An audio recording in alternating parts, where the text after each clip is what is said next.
What is going on, my Kunoichis and ninjas? In today's video, we're going to be doing 5 characters you should learn before DOA6LR. Make sure to tune in to twitch.tv/ZakkuRye to catch the action live. That way when 6LR drops, you'll be in good hands. First off, I want to start with Kasumi. I put her on under the archetype of speed and I guess ninja. You want to pick up Kasumi. She has a 9-frame jab, right? 11-frame mid. If you're new to Dead or Alive, 9 is the fastest strikes in the game, or 11 is the fastest mids in Dead or Alive. She has amazing launchers across the board.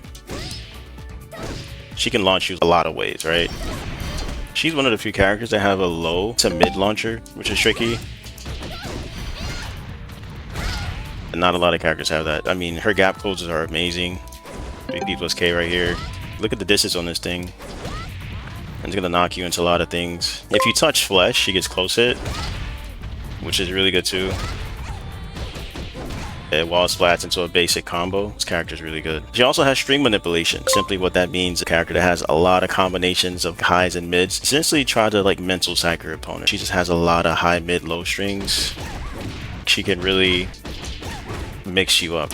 All of this is starting from her jab, by the way. She has so many variations.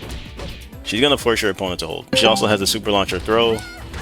That's good for her. Like, yeah, she's just a really easy beginner-friendly character, and like I said, her combo routes are just very simple. Number 2 is Hitomi, another extremely beginner-friendly character. But the reason why I want you guys to pick up Hitomi is because she has a strike parry. Kasumi has one too. I forgot to cover that. She has like the teleport, but specifically with Hitomi, she has the strike parry highs and mid strikes, but it doesn't parry lows. So I'm gonna set Ayane to counter poke here. See? And that's really good versus a lot of strike-based characters. What you guys are going to find out when you're just getting into Dead or Alive, a lot of people are going to be mashing round start, and Hitomi is going to shut that down. Nope. So she's +7, you know, 4 punch. It's going to beat out any jabs, 4 kick. It's just really good. Hitomi just has a lot of good buttons. For a balanced character, she's pretty well-rounded. Her combo juggles are very simple, right?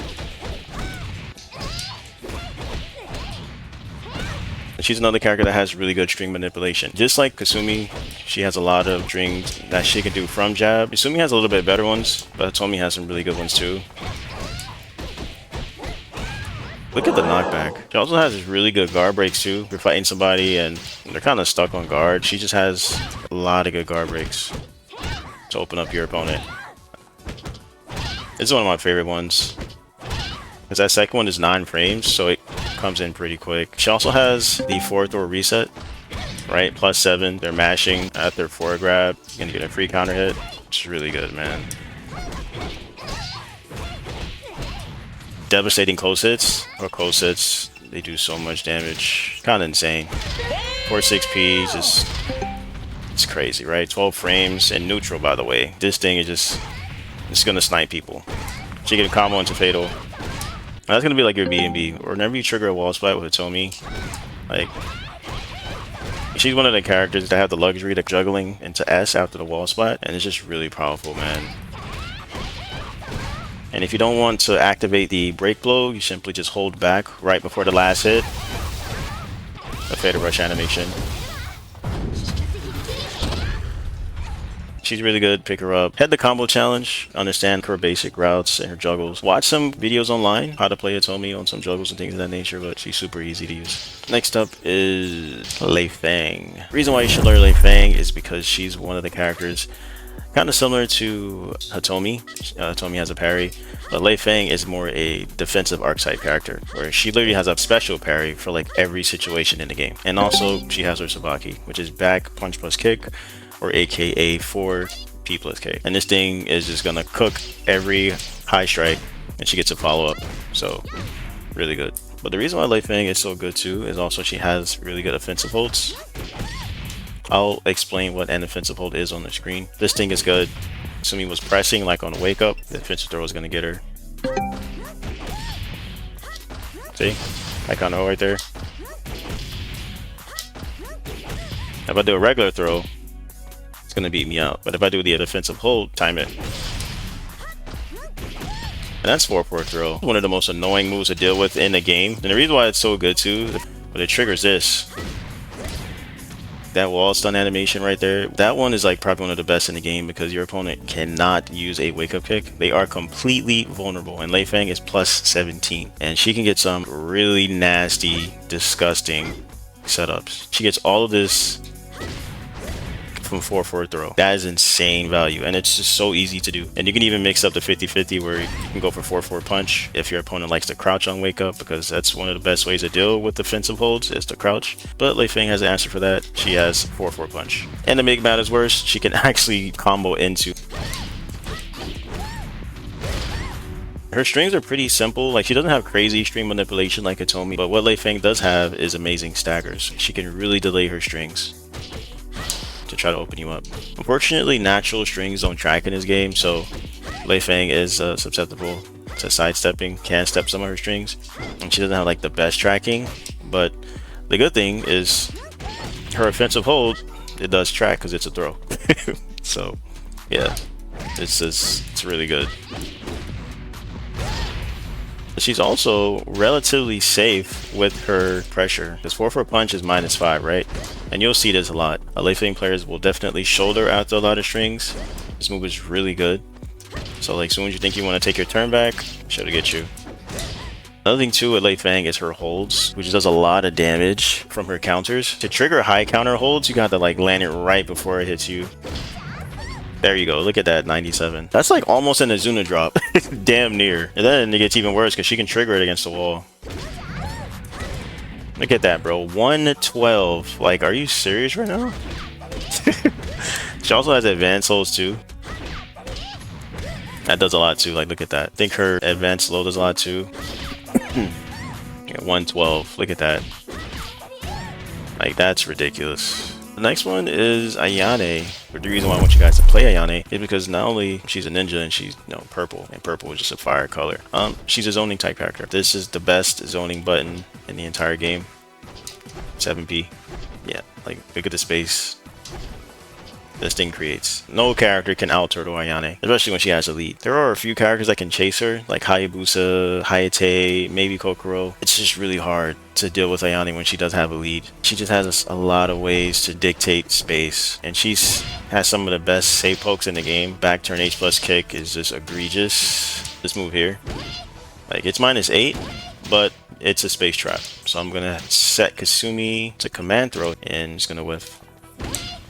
Look at that. I'm going to have her do her standing stand throw, which is 5 frames, because this move is 7 frames. So technically it should trigger it, but once again, it's a space trap. So it's safe, it has amazing pushback, but there's more to the move.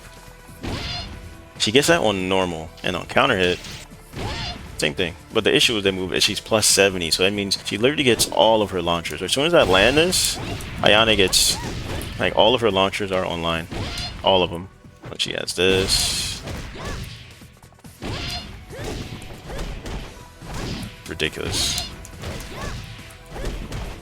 Safe pokes where she can just really fish for a lot of stuff. She can spin. Amazing gap closers when she's back turn, right? Hey, sorry to interject. I dropped a final DOA6 definitive tier list right before DOA6LR drops. So if you're struggling and don't know which character you should play, check out the tier list. It will definitely help you. Actually, while I'm here, did you guys know that 5+8? Alright, bro, get out of here. We're not trying to hear any ball and reach shenanigans.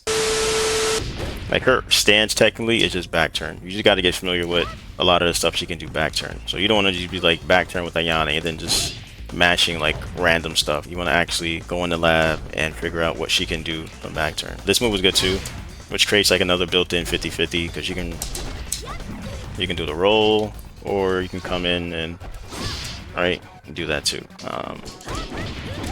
Yeah, very interesting character. Really strong. 2P obviously is another good button. 12 frame low, high crush, safe. One of Ayane's ways to start her offense. I just feel like this character has no weakness. I don't think anyone beats Ayane in the game. She's damn near a perfect character. Ayane plays DOA from mid range. You can get mixy a little bit with her, right? But yeah, this is where Ayane plays DOA. From this range. That's her game. Final character I want you guys to learn for DOA6LR is a grappler, and this one will be Tina.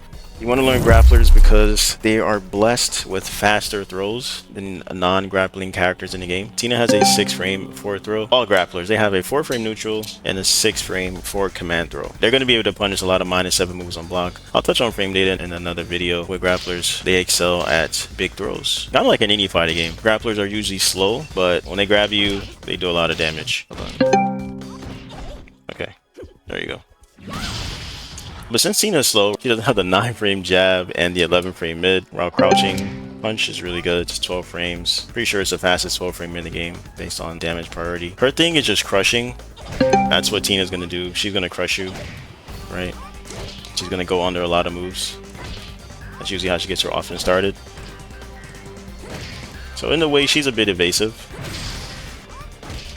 She has a lot of crushes.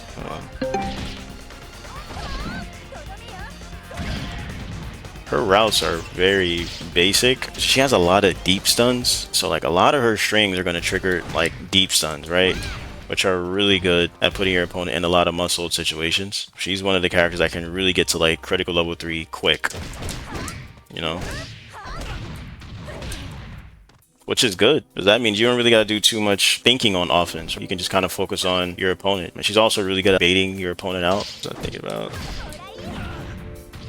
Yeah, she has a lot of traps. This character's crazy. She also has cheeks, which is really good. At max range, cheeks is actually +8, which is crazy. A lot of good neutral skips, and she's just extremely safe, especially for a grappler. But yeah, those are the 5 characters I believe you guys should absolutely pick up for 6LR. Pick one of those 5, and then you want to go to training mode or go to combo challenge. Just do this twice a day, you know?